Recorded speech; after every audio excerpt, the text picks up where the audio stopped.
আলাইকুম। আমি জানি বা হবিগঞ্জ থেকে বলছি। কাছে কিংবা দূরে, দেশ এবং দেশের বাইরে যে যেখান থেকে আমার ব্লগ ভিডিওটা দেখছেন, আশা করি আপনারা সবাই ভালো আছেন। আলহামদুলিল্লাহ, আমিও ভালো আছি। আমার আরও একটা নতুন ব্লগ ভিডিওর মধ্যে স্বাগতম জানিয়ে আজকে ব্লগটা শুরু করতে যাচ্ছি। আশা করব আজকের ব্লগটা আপনাদের কাছে কোনো না কোনো অংশ ভালো লেগে যাবে। তো সকাল সকাল তাড়াতাড়ি ঘুম থেকে উঠলাম। ওঠার পরে আগে রুমটা গুছিয়ে নিলাম, যেহেতু রান্নার কাজে থাকলে রুম আর গোছাতে সময় পাবো না। তো তার জন্য ভাবলাম যে আগে রুমটা গুছিয়ে নিয়ে তারপর অন্য কাজ করে নিব। তো আমার রুম গোছানো শেষ, এখন চলে গিয়েছে হচ্ছে রান্না করার জন্য। আমার বাবার বাড়ি থেকে মেহমান আসবে। দুপুরের সময় রান্না করে রেখে দিলে পরে এতটা ঝামেলা হয় না। তো তার জন্য দুপুরের সময় আমরা রান্না করে ফেলি। আমি 2টা মোরগ এখন সিদ্ধ করে নেব। তো তার জন্য হচ্ছে 2টা মোরগই আমি দিয়ে দিতেছি। একটা মেয়ের বিয়ের পরে যখন বাবার বাড়ি থেকে কেউ আসে, সত্যি সেই মেয়েটা অনেকটাই আনন্দ পায় আর তার কাজ করতে ভালো লাগে, আনন্দটা দ্বিগুণ বেড়ে যায়। মেহমান আসবে বলে আমি তাড়াতাড়ি হচ্ছে রান্নার কাজটা শেষ করে নিতেছি। তার কারণ হচ্ছে মেহমানকে যেন একটু সময় দিতে পারি আর নিজেও যেন একটু গল্প করতে পারি। বাবার বাড়ির মানুষ বলে কথা, গল্প না করলে কি চলে। তো তারপরে হচ্ছে আমি রোস্টের মধ্যে 2টা আস্তা মোরগ দিয়ে দিয়েছি। তো এইগুলো হচ্ছে উপর নিচ করে দিতেছি যেন ভালোভাবে মশলাগুলো লাগে। মেহমানদের জন্য কি কি রান্না করা হয়েছে চলেন দেখে নিই আমরা সবাই।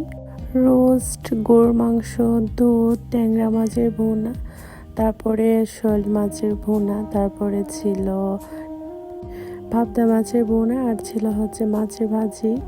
তো এইগুলোই ছিল হচ্ছে মেহমানদের জন্য আয়োজন। তো আমার রান্না বান্না শেষ, আমি একটা জামা বের করে নিয়েছি, এটা পরবো।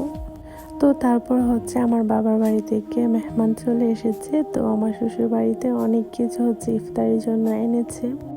আমার বাবা মোটামুটি যতটুকু ছিল আমার বাবার সামর্থ্য অনুযায়ী আলহামদুলিল্লাহ অনেক কিছু এনেছে আমার বাবা। আমার ব্লগ ভিডিওর কোনো অংশ যদি আপনাদের কাছে ভালো লেগে থাকে তাহলে ছোট্ট একটা লাইক দিয়ে আমার চ্যানেলের সাথেই থাকবেন। আর যদি খুব বেশি ভালো লেগে যায় তাহলে আমার চ্যানেল সাবস্ক্রাইব করে আমার পাশেই থাকবেন। আর যারা এই কাজটা করে রেখেছেন তাদেরকে অসংখ্য ধন্যবাদ। তো এখানে হচ্ছে আনারস ছিল 16টা আর তরমুজ ছিল হচ্ছে 6টা। তো 2টা কেটে নিয়েছে। তো এখানে হচ্ছে ইফতারিগুলো প্যাকেট করা হচ্ছে, সবার বাড়িতে আর কি দেওয়া হবে। গ্রাম অঞ্চলের মেয়ের বাবার বাড়ি থেকে ইফতারি নিয়ে আসলে সবার বাড়িতে আর কি প্যাকেট করে দেওয়া হয়। আসলে এটা একটা সৌন্দর্য। তো তারপর হচ্ছে মেহমানদের জন্য আমরা ইফতারি রেডি করে নিয়েছি। মেহমানরা ইফতারি করে খাওয়া দাওয়া করে চলে যাবে। এসেছিল 3 জন। তো আমার 2 দুলাভাই চলে যাবে, শুধু আব্বা থেকে যাবে। তো তারপর হচ্ছে টেবিলের মধ্যে সব ইফতারিগুলো দেওয়া হলো।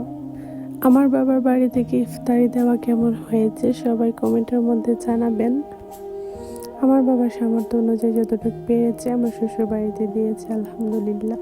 মেহমানের সাথে বাড়ির মুরব্বীরা বসবে, তো তার জন্য অনেকগুলো ইফতারি রেডি করা হয়েছে এখানে।